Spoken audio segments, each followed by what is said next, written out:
In other news tonight, Boeing working on a new plane that's so spacious it'd be too big for traditional airports. And it's getting around that problem by creating wingtips that fold up. Before it can take to the air, it is getting tested on the ground. Bridget Chavez from our Seattle sister station is reporting on a version of the plane that will actually never fly.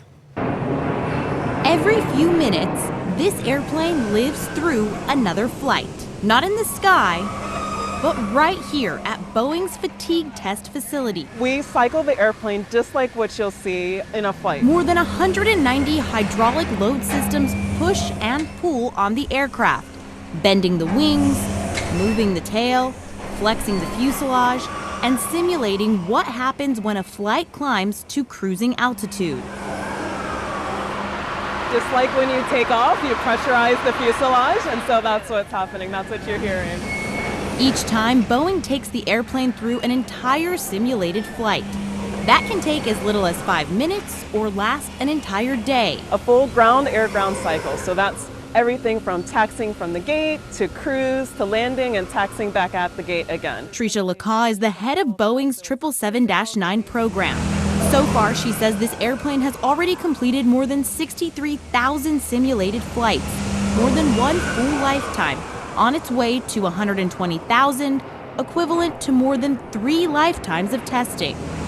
So engineers can find problems here before the 777-9 ever carries passengers.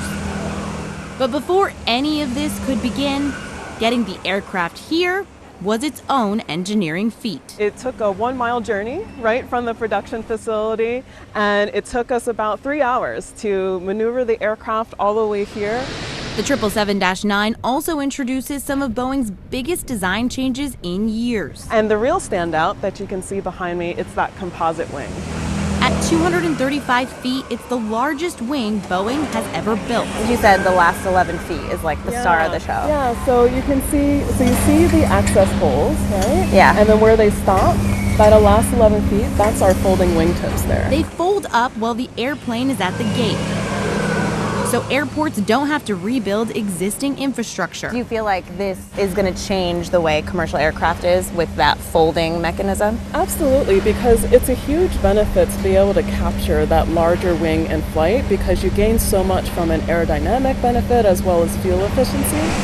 Inside, passengers will find larger windows and room for 34 more passengers than the legacy 777. This is not the last of this type. Yeah, it's No not way. going to be the last. It's not going to be the last.